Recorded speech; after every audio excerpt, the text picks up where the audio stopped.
교회 소식을 말씀드리겠습니다. 오늘 김포성악에 오신 성도 여러분을 예수님의 이름으로 환영하고 축복합니다. 올해 교회 표어는 힘써 하나님을 알자, 호세아 6장 3절 말씀을 마음에 새기고 살아왔는데 이제 정말 얼마 안 남았습니다. 한 달 정도 이렇게 남은 기간 동안 1년을 돌아보면서 또 잘 정리하시기 바랍니다. 오후에 성경 공부, 선교의 거성 바울 두 번째 시간이 이루어집니다. 많이 참여하시고 함께 은혜를 나눌 수 있기를 바랍니다. 아직 가을 대신방 날짜를 정하지 못하신 가정은 교육자와 의논해 주시기를 바라고, 가을 대신방 기도를 미리 기록하셔서 교육자에게 전달해 주시기를 바랍니다. 전도가 수요일 2시 30분에 있고 예배는 밤 7시 30분에 있습니다. 그리고 금요 기도회가 28일에 있습니다. 퀼트 모임이 토요일 날 11시에 있습니다. 후원하는 선교사님 김경민 목향이 선교사님 위해서 기도해 주시기 바랍니다. 이상입니다. 예수께서 무리가 자기를 애워싸는 것을 보시고 건너편으로 가기를 명하시니라. 한 서기관이 나와 예수께 아뢰되 선생님이여 어디로 가시든지 저는 따르리이다. 예수께서 이르시되 여우도 굴이 있고 공중의 새도 거처가 있으되 인자는 머리 둘 곳이 없다 하시더라. 제자 중에 또 한 사람이 이르되 주여 내가 먼저 가서 내 아버지를 장사하게 허락하옵소서. 예수께서 이르시되 죽은 자들이 그들의 죽은 자들을 장사하게 하고 너는 나를 따르라 하시니라. 아멘. 카일 아이들먼이라는 사람이 쓴 책이 있는데 제목이 재밌습니다. 그래서 오늘 설교 제목으로 채택을 했는데 여러분 한번 보시기 바랍니다. 팬인가 제자인가 라는 제목입니다. 이 책의 내용이 너무 좋아서 그 칼럼란에 이 책의 목차 부분들을 한번 실어봤습니다. 이 팬인가 제자인가 라는 책에서는 예수님을 따르는 신앙의 성격을 아주 날카롭게 진단합니다. 진짜 신앙을 제자로 이렇게 표현을 하고 그럴싸한 신앙의 이 외양을 갖춘 것을 팬으로 규정을 합니다. 아무리 열정이 있어도 팬과 제자의 차이는 분명하다라고 말하면서 차이를 여러 가지로 대조를 하는데 핵심 몇 가지를 제가 제시하자면 이렇습니다. 팬은 예수님을 객관적 지식으로만 압니다. 그래서 예수님을 그냥 많은 뛰어난 선생님 중에 한 분 정도 이렇게 내가 이제 부족한 부분을 그에게 배울 그런 존재 정도로만 생각합니다. 제자는 예수님을 인격적으로 알고 고백적으로 압니다. 그래서 보통은 주님이라고 고백하죠. 그래서 호칭부터가 차이가 납니다. 그리고 팬은 예수님을 좋아하고 존경의 대상으로 응원하지만 예수님에게 자신의 삶을 내어드리지는 않습니다.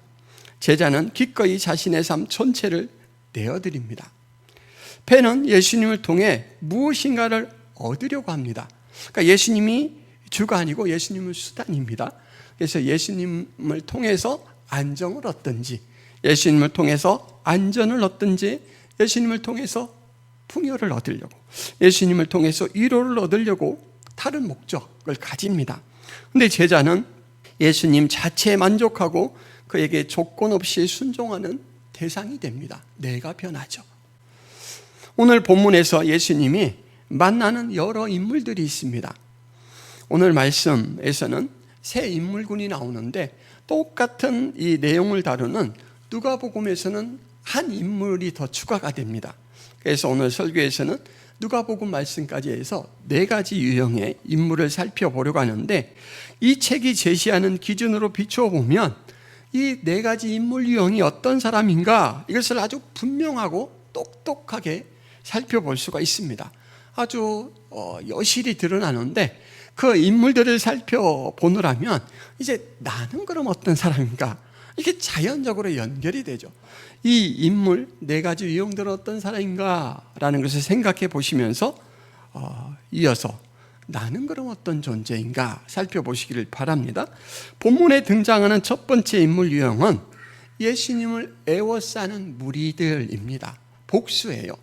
이 다수의 무리들은 막연한 기대를 가지고 혹심을 이제 느끼면서 예수님 주변을 맴돕니다.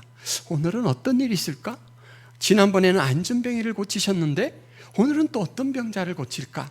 지난번에 쫓아낸 귀신은 대단했는데 오늘도 혹시 귀신을 쫓아낼까? 하면서 막 추종하면서 따라다녀요. 그런데 이 에워싸는 무리들의 특징은 더 깊은 적극적인 관계를 맺으려고 다가오지는 않습니다. 그냥 머물러서 간접적으로 오는 은혜 정도로만 만족하고 내 삶을 내 주관으로 꾸려가기를 원합니다.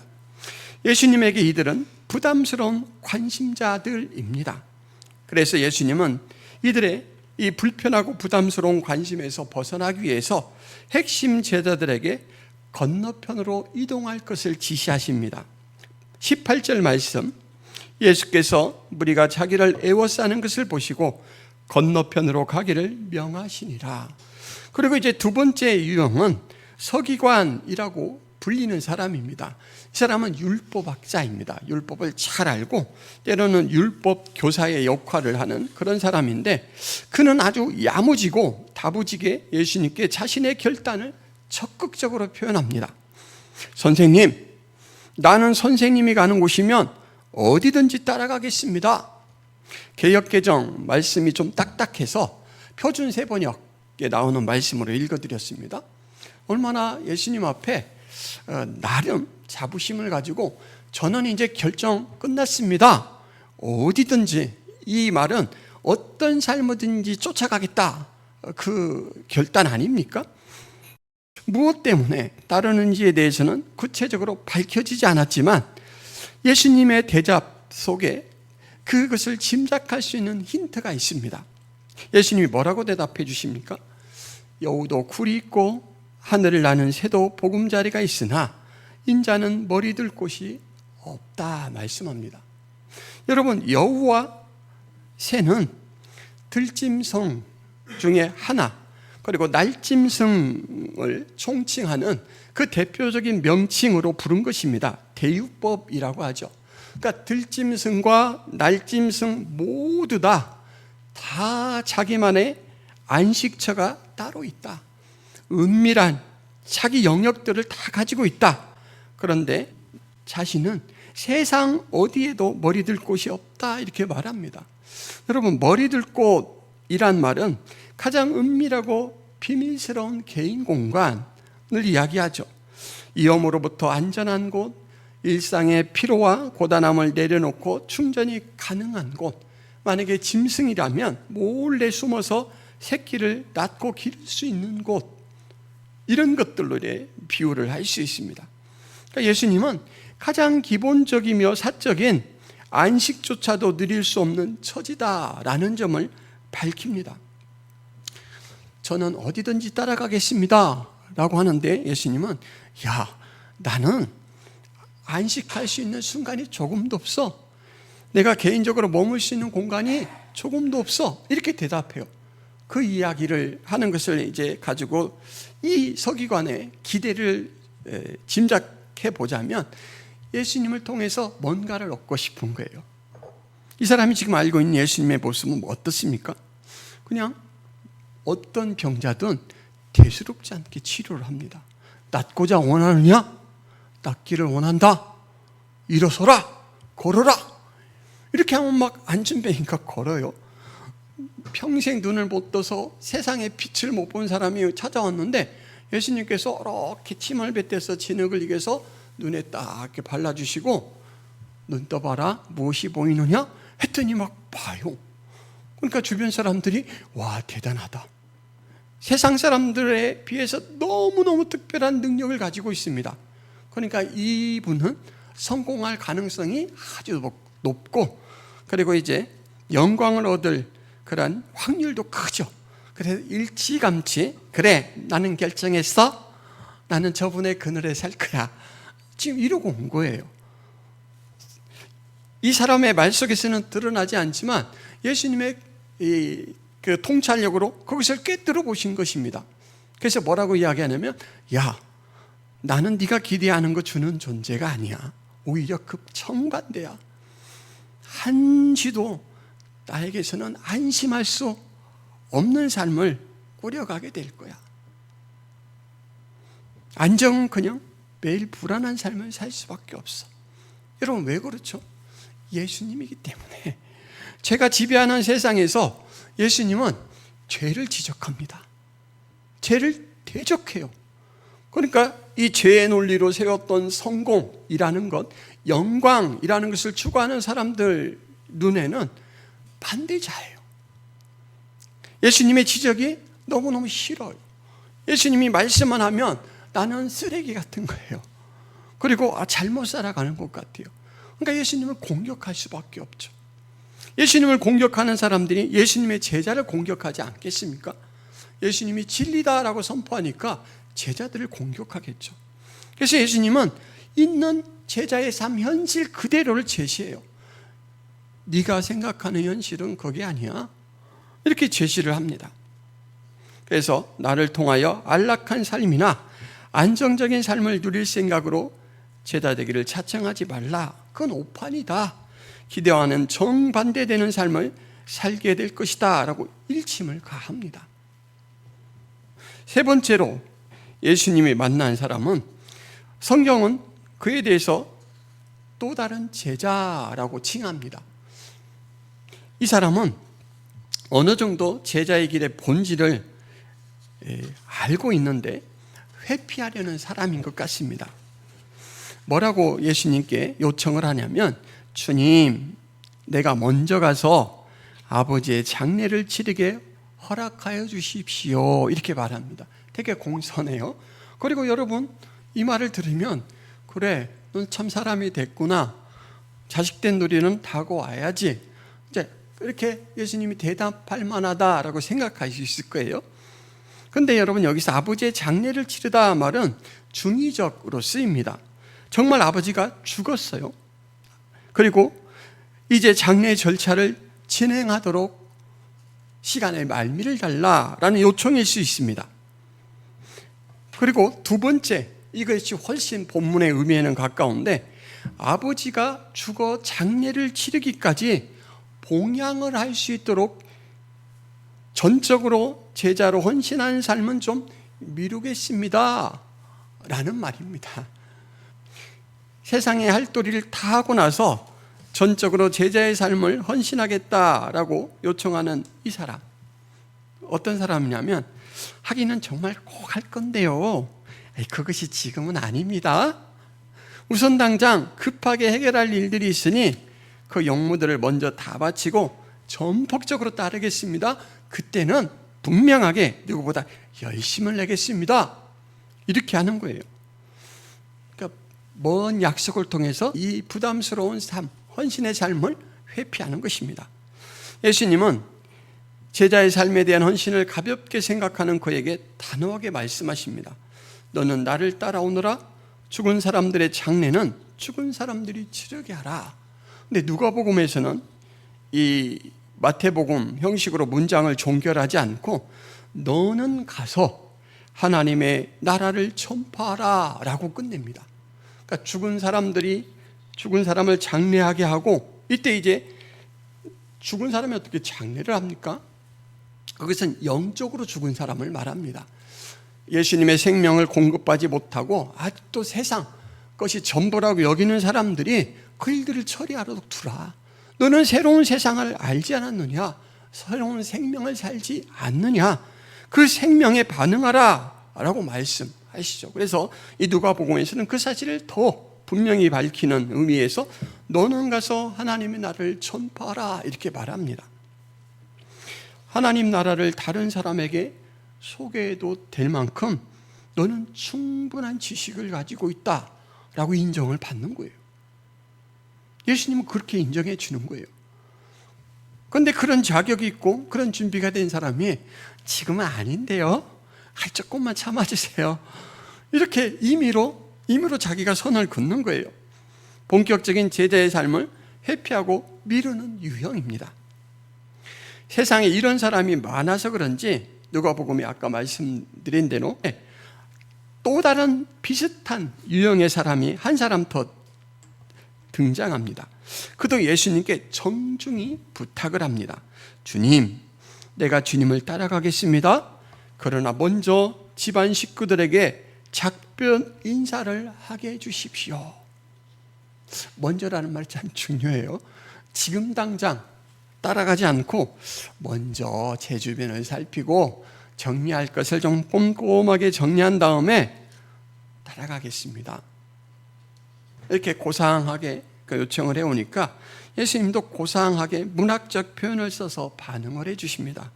손에 쟁기를 잡고 뒤를 돌아보는 자는 하나님 나라에 합당하지 아니하니라. 여러분, 뒤돌아보는 것은 마음에 미련이 있고 전적으로 집중하거나 몰두하기를 망설이는 태도입니다. 세속 인연에 대한 미련에 얽매여서 머뭇거리는 사람이죠. 쟁기질은 소가 끄는 힘대로 이제 쟁기를 잡은 이 주인이 땅을 갈아서 흙을 뒤집어 엎는 일인데, 쟁기를 잡은 사람이 자꾸만 뒤돌아보면 어떻게 되겠습니까? 손은 온 힘을 다해서 앞으로 막 끌고 나가는데 주인이 그 속도에 맞춰서 쟁기를 너무 깊지도 않게 삐뚤지도 않게 잘 들고 있어야 밭이 그 깊이도 고르게, 그리고 줄도 반듯하게 이렇게 갈아집니다. 근데 주인이 자꾸 뒤를 돌아봐요. 그럼 쟁기가 틀어지겠죠. 그리고 어느 때는 쟁기가 들리기도 하고 막 밑에 이렇게 더 내려앉기도 하겠죠.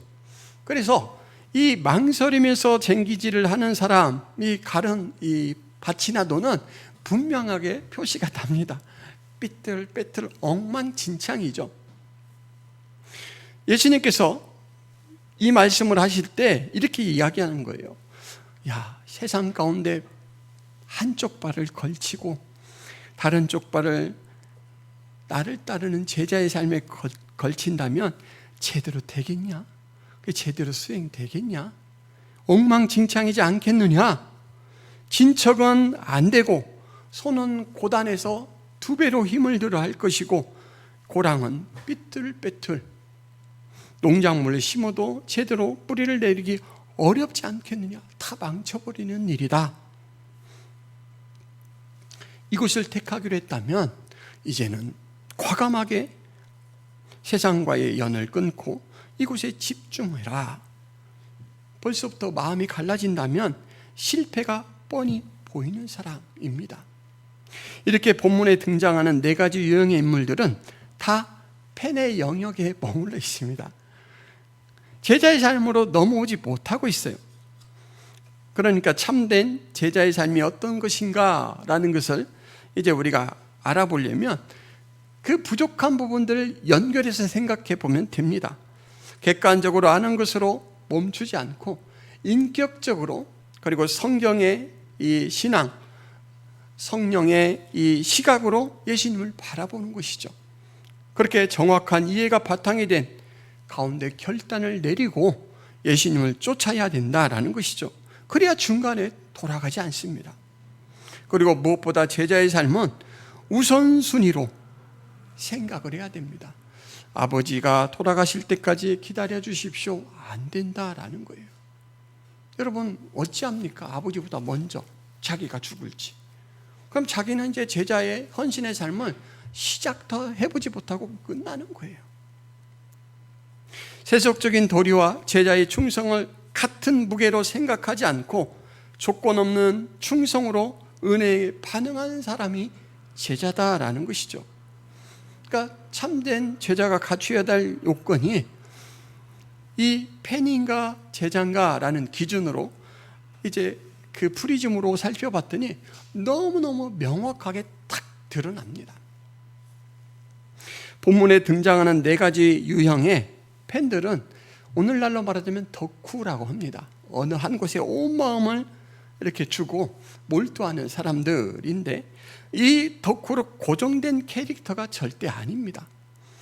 그러니까 어떤 사람은 늘 충분히 지식은 갖고 있지만요, 그래도 좀만 기다려주세요. 늘 이런 사람이 아니라는 거예요. 어떤 문제에 대해서는 객관적인 지식만 가지고 달라들기도 하고, 또 어떤 일에 대해서는 충분히 준비가 되어 있는데 자기가 회피하면서 그래도 난 지금 이걸 추구하고 싶습니다. 이렇게 고정된 것이 아니라 유형적으로 누구라도 어떤 시간과 공간 속에서 충분히 달라지는 그러한 정황 속에서의 모습이다라는 것이죠. 펜에서 제자로 넘어가는 분기점에서 가장 중요한 요소는 예수님에 대한 바른 인식입니다. 여러분, 오늘 말씀에 예수님에 대해서 가리키는 호칭이 3가지 나옵니다. 혹시 발견하셨나요? 서기관은 예수님을 뭐라고 부르냐면 선생님이라고 부릅니다. 선생님. 선생님이란 말은 랍비라는 말입니다. 랍비. 이것은 무엇인가를 먼저 잘 배우고 지식을 갖추고 있어서 다른 사람을 가르치는 존재입니다. 그런데 선생님은 세상에 많죠. 전문 분야에 따라서 선생들은 각자 선생 역할을 합니다. 그러니까 여러 사람 중에 뛰어난 한 사람 정도로 예수님을 봅니다. 선생에게 대해서 갖는 기대 정도를 예수님에게 갖고 나오는 사람이에요. 여러분, 좋은 선생님을 만나면 가는 곳마다 막 자랑을 하죠. 우리 선생님은 너무너무 훌륭하셔. 우리 목사님은 참 좋으셔. 우리 구역장님은 얼마나 훌륭한지 몰라. 근데 그분이 마음의 상처를 주거나 자기 기대를 충족시키지 못하면 그 다음부터는 삐집니다. 삐지고 오해도 해요. 그래서 이제 자기의 기대 이하로 이렇게 내려가게 되면 절연을 하려고 하죠. 그러니까 예수님을 이 서기관은 선생 정도로 여긴다는 것은 언제든지 추종을 돌이킬 수 있는 존재로 생각하는 것입니다. 그리고 또 다른 제자라고 예수님께서 누가복음에 말한 대로 너는 가서 하나님의 나라를 전파하라 할 정도로 너는 충분히 안다. 준비가 다 갖추어진 존재다. 라고 이제 인정을 받는 이 사람은 예수님을 뭐라고 부르냐면 주님이라고 부릅니다. 그러니까 선생보다는 훨씬 발전된 이 신앙 고백입니다. 주님, 내 주인이시여, 이런 말이죠. 근데 여러분, 이 주인이란 말도 한계가 있습니다. 성경에 보면 구약시대에 사라가 자기 남편 아브라함을 주라고 칭합니다. 베드로전서 3장 6절에 보면 사라가 아브라함을 주라 칭하여 순종한 것 같이 너희는 선을 행하고 아무 두려운 일에 놀라지 아니하면 그의 딸이 된 것이니라. 그리고 또 에서가 찾아왔을 때 에서를 만나는 야곱이 또 에서를 주라 칭합니다. 창세기 33장 8절 말씀에 보면 에서가 또 이르되 내가 만난 바 이 모든 때는 무슨 까닭이냐? 야곱이 이르되 내 주께 은혜를 입으려 함이나이다. 이렇게 말해요. 내 주께. 그래서 이 성경의 쓰임으로 볼 때 주라는 것은 절대적인 존재, 대체 불가능한 존재로만 쓰이는 것이 아니라 사회에서 얼마든지 나보다는 지위나 학식이나 여러 면에서 좀 뛰어난 사람, 내가 좀 높여야 될 사람으로 예의를 갖춰서 부를 때에도 사용한다라는 것을 알 수가 있습니다. 그래서 이 주는 어떤 이 내용을 바탕으로 주라고 칭하는지에 따라서 이 주라는 내용의 성격은 달라집니다. 예수님께서 이제 자신을 가리켜 지칭하는 한 가지 명칭이 남았는데 제자는 이 명칭을 바탕에 깔고 주라고 부르는 사람입니다. 예수님이 자신을 가리켜 말하는 명칭이 뭡니까, 여러분? 인자입니다. 인자. 인자는 머리 들 곳이 없다라고 했죠. 인자는 구약성경 다니엘서를 배경으로 하고 있는데 내가 또 밤 환상 중에 보니 인자 같은 이가 하늘 구름을 타고 와서 옛적부터 항상 계신 이에게 나아가 그 앞으로 인도되매 그에게 권세와 영광과 나라를 주고 모든 백성과 나라들과 다른 언어를 말하는 모든 자들이 그를 섬기게 하였으니 그의 권세는 소멸되지 아니하는 영원한 권세요 그의 나라는 멸망하지 아니할 것이니라. 한번 머리로 생각을 해보시길 바랍니다. 인자 같은 이가 하늘 구름을 타고 이동해 왔습니다. 그런데 그 이동에 와서 만나는 대상이 있는데 옛적부터 항상 계신 이입니다. 성경에서 이러한 묘사는 하나님을 가리킵니다. 그러니까 하나님 앞에 인자가 오셨어요. 하나님의 아들이신 예수님께서 오셨죠. 그때 하나님께서 그에게 권세와 영광과 나라를 줍니다. 위임해줘요. 위임에 맡깁니다.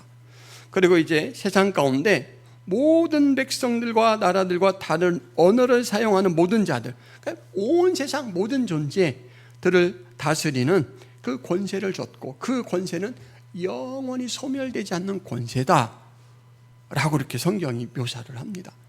그러니까 인자는 세상을 위임받은 존재고 영원부터 영원까지 다스리니까 세상을 섭리하실 뿐만 아니라 세상을 심판하는 존재입니다. 요한계시록 14장 14절이 이 연결된 내용으로 진술이 되는데, 또 내가 보니 흰 구름이 있고 구름 위에 인자와 같은 이가 앉으셨는데 그 머리에는 금면류관이 있고 그 손에는 예리한 낫을 가졌더라. 성경에서 낫은 추수하는 그런 이제 도구잖아요. 그래서 심판을 상징합니다. 그러니까 예수님께서 자기 백성을 이제 종말의 때에 양의 삶을 살았는지 염소의 삶을 살았는지를 구별하신다라는 거예요. 그러니까 이 예수님이 나는 인자다라고 주장하시는 것은 나는 세상의 주인이고 세상의 심판자다라는 말이에요. 예수님을 이 인자라는 인식의 바탕 위에서 예수님을 주라고 부른다면 이것은 정말 절대적인 이 예수님 앞에 나의 모든 것들을 다 내어드리는 만큼의 순종인 거죠. 그 고백인 거죠. 다니엘서에서 나오는 예수님은 종말론적 호칭입니다. 어미와 영광을 다 가지신 인자로서 예수님을 인식하고 사용하는 주가 될 때 예수님을 인격적으로 안다고 할 수 있고, 그런 사람은 예수님께 자발적으로 자신의 삶을 내어드릴 수가 있습니다. 이런 사람은 예수님을 자신의 소원을 이루는 수단으로 생각하지 않습니다. 오히려 예수님의 소원을 이루는 선한 그릇이 되어 조건 없이 순종하는 삶을 자청하죠. 자, 이제 여기까지가 지금 성경 인물을 살펴봤고, 예수님을 참되게 고백하는 그 가장 기본 바탕에 중요하게 작용하는 요소가 뭐냐? 그건 예수님이 누군지를 참되게 아는 것이다 라고 해서 선생으로 아는 자와 그냥 인자라는 바탕이 없이 주라고 고백하는 자와 인자라는 것을 바탕에 깔고 충만한 이 순종의 모습으로 주라고 부르는 삶이 다른 것이다 라고 말씀을 드렸습니다. 여러분은 어느 쪽입니까? 세상 어느 쪽인 것 같습니까? 고백하기 어렵습니까? 사실 이런 질문을 받을 때 저도 찔리죠. 저는 이 말씀을 준비하면서 나는 어느 쪽 펜의 유형에 가까운가 라는 것을 살펴볼 때 세 번째 유형에 가깝습니다. 맴도는 자 아니고 서기관 아니고 알기는 아는데 전폭적으로 적극적으로 순종하겠습니다 이러지 않고 좀만 기다려 주세요. 지금은 반반 섞어서 하고요, 온전히 올인하는 것은 조금 더 성숙하면 그때 기대해 주세요. 이런 삶을 살아가고 있지 않나라는 회개가 됐어요. 아마 다들 그런 부분들이 있을 것입니다. 그런데 예수님께서는 자, 교과서 준다, 참고서 준다, 열심히 해서 합격해보라 이렇게 다 내어 맡기지 않아요. 아까 말씀드렸죠. 이 펜의 여러 가지 유형은 고정된 캐릭터가 아니다라고 했잖아요. 변화무쌍하다라고 했잖아요. 요한복음에 니고데모라는 사람이 예수님을 밤에 찾아옵니다. 이 사람은 유대 관원이에요. 사내들인 공의회의 한 구성원으로 이제 성경 학자들이 그렇게 풀어서 설명을 해주는데, 이스라엘에서 딱 70명 정도 되는 그 인원 속에 들어가는 아주 엘리트 중에 엘리트입니다. 이 사내들인 공의회를 구성하는 사람들은 유대주의자들입니다. 그러니까 예수님을 메시아로 아직 받아들이지 않는 존재들이죠. 그렇기 때문에 니고데모는 몰래 옵니다. 몰래. 예수님에 대해서 좀 더 알아보고 배워보고 싶어요. 그런데 같은 공의회 의원들이 알면 이제 혹시라도 자기에게 불이익이나 위해를 가할까 봐 밤에 몰래 찾아와서 예수님을 만나요. 그때 이 니고데모가 예수님을 부르는 말이 서기관이 불렀던 호칭과 똑같습니다. 라삐어라고 부릅니다. 라삐어, 우리가 당신은 하나님께로부터 오신 선생인 줄 아나이다. 하나님이 함께 하시지 아니하시면 당신이 행하시는 이 표적을 아무도 알 수 없음이니이다 라고 표적을 보고 도전이 돼서 예수님을 찾아왔다라고 이렇게 밝혀요. 그런데 여러분, 이 마태복음 8장에서 선생님이라고 고백하고 저는 어디든지 따라가겠습니다 라고 하는 사람에게는 야, 나는 머리 들 곳 없어, 이렇게 되게 부드럽지만 단호하게 경계하고 거절하는 모습과는 다르게 니고데모에게는 예수님께서 대화로 아주 중요한 신앙의 원리 하나를 가르칩니다. 그것은 무엇이냐면, 야, 사람이 다신하지 않으면 하나님 나라에 들어갈 수 없다. 그러니까 니고데모가 아니 어떻게 한번 나와서 이렇게나 성장했는데 다시 태어납니까? 엄마 뱃속에 이 상태로 들어갈 수 있습니까? 그랬더니 예수님께서 아니, 그게 아니고 영으로 다시 나야 되는 것이다 라고 이제 예수님의 생명을 받아서 새로운 존재가 되는 그 원리를 설명해 줘요. 그리고 한동안 니고데모는 이 요한복음에서 드러나지 않습니다. 그런데 예수님께서 죽으신 후에 니고데모가 아주 이 고가의 향품을 준비를 해서 예수님의 이 장례를 집례하려고 찾아옵니다. 그러니까 펜에서 예수님의 가르침을 묵상하고 그리고 예수님의 이 삶의 흔적들을 이제 확인하고 하는 동안 제자의 삶으로 전환된 거예요. 이끌어 주신다라는 거예요. 내가 부족하면 부족한 대로 나가면 됩니다. 그러면 지금도 살아 소통하고 역사하시는 하나님께서 우리의 삶을 이끌어 주셔요. 내가 채워야 될 부분을 하나님께서 채워주십니다. 알아야 될 부분을 깨닫게 해주셔요. 그것이 우리에게 임한 놀라운 은혜입니다. 이렇게 매일매일 붙들고 나를 고쳐가신다, 나를 정화시키고 새롭게 만들어 가신다라는 것을 알면 여러분, 나를 맡으신 분이 너무너무 능력이 뛰어나시니까 막 좌절하지 않습니다. 그래, 오늘은 내가 1층에 살지만 저 63층까지는 언젠가는 올라갈 거야. 왜냐하면 나를 인도하시는 분은 무릎을 아파하지 않으시는 분이야. 힘이 빠지지 않는 분이야. 나를 업고도 가실 수 있는 분이야 라고 맡길 수가 있어요. 여러분을 담당하신 예수님이 그런 존재입니다. 그러니까 예수님은 선생이라는 말로 고백하냐 이거에 집중하는 게 아니고 중심을 보시는 거예요. 중심을 가르쳐 줘도 자기 기대만 품고 살아갈 사람과 니고데모처럼 새로운 것을 제시하면 적극적으로 배우고 예수님에게 맡기고 새로운 삶으로 전환하는 사람인가, 방향성을 보시는 겁니다. 여러분은 누구입니까?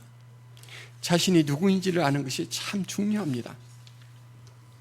먼저는 아까 말씀드린 대로 예수님이 누구인지부터를 아는 게 중요하죠. 선생으로, 주로, 아니면 인자라는 고백의 바탕을 참고해서 주라고 고백하는가. 여러분, 예수님을 동업자로 여기십니까? 동반자로 여기십니까? 동업자라는 것은 이용 가치만큼 권리를 부여하고 권한을 주는 존재입니다. 계약 관계예요. 계약이 말소되는 순간 관계는 원점이 됩니다. 그리고 그 계약의 이제 주관은 나에게 있어요. 내가 버리고 싶으면 버리는 거예요. 그렇잖아요? 내가 떠나고 싶으면 떠나는 거예요. 아직 계약 기간이 남아있다 그럼 위약금을 물어줄 망정, 내가 떠나고 싶어, 그럼 버릴 수 있습니다. 예수님을 동업자로 여기면 언제든지 예수님을 협박하죠. 이 기도 안 들어주시면 이제 교회 안 나가요. 이렇게 협박할 수 있습니다. 동반자는 그렇지 않아요. 기쁠 때나 슬플 때나 나에 대한 사랑을 믿고 나 또한 사랑을 행합니다. 예수님을 몫으로 생각합니까? 나머지로 생각합니까? 이 수학에서 몫은 정수입니다. 정수. 버리거나 감추거나 지우면 안 되는 그러한 아주 명확한 정수입니다. 나머지는 소수예요. 소수. 때로는 감추고 떼서 제시할 수 있는 생략 가능한 거예요. 그러니까 정수는 몫은 절대적입니다. 예수님은 여러분에게 절대적입니까? 마지막으로 예수님이 여러분에게는 최우선입니까? 차선입니까? 오늘 본문에서는 이 세 가지를 돌아보게 해요. 내가 주인인가? 예수님이 주인인가? 이제 반대로 나는 그러면 예수님에게 어떤 존재인가? 아까 소개한 팬인가 제자인가? 라는 부분에서 팬과 제자의 가장 큰 차이는 팬은요 관객입니다. 아무리 마음을 쏟더라도 관객이에요. 구경꾼입니다. 한 발이 빠져 있어요. 제자는 운동으로 말하자면 선수입니다. 현장에 있습니다. 그래서 같이 땀을 흘려요. 같이 영광도 누리고 같이 불편함도 같이 핍박도 받아요. 그런데 당연하게 받아요. 당연한 것으로 여겨요. 왜냐하면 세상 가운데 받는 것보다 영원한 세계에서 받는 것이 더 큰 것을 알기 때문에. 두 번째로 예수님에게 나는 어떤 존재인가라는 것을 살펴볼 때 중요한 이 시험지가 뭐냐면 나는 나를 부인하는 자인가 아니면 나를 억척스럽게 주장하는 자인가를 보시면 돼요. 에이 그런데요 그렇지 않아요 이렇게 하면 주장하는 자예요. 그죠? 잘 생각해 보세요. 예수님 앞에 고개를 빳빳이 들고 아니 왜 기도를 안 들어주시는 거예요? 이렇게 따지듯이 하면 아직은 좀 주장하는 자입니다. 제가 유튜브 동영상을 보다가 참 인상 깊은 내용을 하나 봤습니다. 어떤 사람이 자작으로 자전거를 만들었어요. 외국 사람들은 막 차를 자기가 이렇게 튜닝도 해요. 막 엔진도 이렇게 더 업그레이드를 시키고 해서 막 차를 튼튼하고 빠르게 만드는데 이분은 자전거를 그렇게 아예 처음부터 끝까지 자기가 만들었어요. 세상에 딱 하나밖에 없는 자전거예요. 근데 이 자전거를 도난당했습니다. 그래서 막 아쉬워해요. 근데 어느 날 가게에 왔다가 세상에 내가 만드는 그 자전거를 끌고 온 사람을 만났어요. 너무 흥분해가지고 그 사람에게 막 눈에 이렇게 쌍심지를 끼고 당신 이 자전거 어디서 났습니까? 그러면서 막 따져 물어요. 언제 이 자전거를 갖게 됐습니까? 왜냐하면 자기는 자작이기 때문에 너무 자신 있어요. 그랬더니 이 사람이 당황해가지고 이거요 제가 퇴근할 때 쓰려고 $7 주고 샀습니다. 그랬더니 이제 믿을 수도 있고 안 믿을 수도 있잖아요. 근데 이분이 그 말을 듣는 순간 확 누그러져요. 그러면 우선 당장은 출퇴근하십시오. 근데 이거 분명히 제 자전거입니다. 언젠가는 제가 꼭 찾아갈 겁니다. 여러분 이분이 왜 당장 회수하지 않을까요? 이 사람이 어디 사는지 잘 모르잖아요. 언제 다시 만나서 찾을 수 있을지 가능성도 장담할 수 없잖아요. 근데 이분은 직장 생활을 해본 사람이에요. 출근 퇴근이 뭔 줄 알아요. 그래서 그 여지를 거둘 수 없다라는 것을 알고 자기가 양보를 해요. 나중에는 이분이 구입한 $7를 주고라도 찾아오겠죠. 왜냐하면 자기가 만들었기 때문에 너무 애착이 가니까. 그럴 망정 지금 당장은 여지를 두는 거예요. 알면 달라집니다. 여러분 예수님을 아십니까? 나를 아십니까? 나의 변화 가능성을 아십니까? 나를 변화시킬 능력을 예수님이 가졌다라는 걸 아십니까? 그걸 알면은 우리는 맡길 수 있습니다. 그리고 나에 대해서도 좀 유연할 수 있습니다. 박노해 시인이 무엇이 남는가라는 시를 썼는데 신앙에 적용해도 참 재밌는, 그리고 얼마간 내용이 연결되고 의미가 맞닿는 부분이 있습니다. 정치가에게 권력을 빼보라. 무엇이 남는가? 부자들에게서 돈을 빼보라. 무엇이 남는가? 성직자에게 직위를 빼보라. 무엇이 남는가? 지식인에게 명성을 빼보라. 무엇이 남는가? 빼버리고 남은 그것이 바로 그다. 그리하여 다시 나에게 영혼을 빼보라. 나에게 사랑을 빼보라. 나에게 정의를 빼보라. 그래도 내가 여전히 살아있다면, 그래도 태연하게 내가 살아간다면 나는 누구인가? 나는 누구인가? 자기가 자기에게 되는 기대가 뭐냐면 영혼이 있는 존재, 양심이 살아있는 존재이기를 원해요. 사랑이 충만한 존재이기를 원해요. 정의감이 있는 존재이기를 원해요. 그래서 만약에 영혼을 양심을 빼고 사랑을 빼고 정의를 뺀다면 나는 나가 아닌 것이 돼야 마땅하다라는 기대를 나에게 품어요. 그런데 다 뺐는데도 내가 여전히 팔팔하게 살아있다면 나는 도대체 누구인가? 뭘로 사는 존재인가? 내가 의미를 부여하지 않는 무엇 헛된 생명력으로 살아가고 있는 존재인가? 이거를 고민하는 거예요. 참 멋진 고백이죠, 여러분. 여러분에게 예수님을 배우세요. 그러면 여러분에게 남는 게 뭡니까? 죄의 흔적이 가득한, 스스로 죄를 해결할 수 없는 무능력한 존재인 나를 발견하십니까? 그러면 예수가 채워주신 은혜가 얼마나 큰 줄 알게 됩니다. 여러분, 오늘 말씀을 통해서 여러분의 시간, 제자의 삶의 모습을 한번 잘 돌아보시고 연말을 맞이하실 수 있기를 바랍니다. 나는 팬인가? 제자인가? 나는 어느 쪽으로 기울어 있는가? 라는 것을 살펴보시고 주님, 믿음 없음을 도와주옵소서 라고 기도하고 한 발짝 한 발짝 더 주님의 말씀으로 여러분의 마음을 기울일 수 있기를 바랍니다. 기도하겠습니다.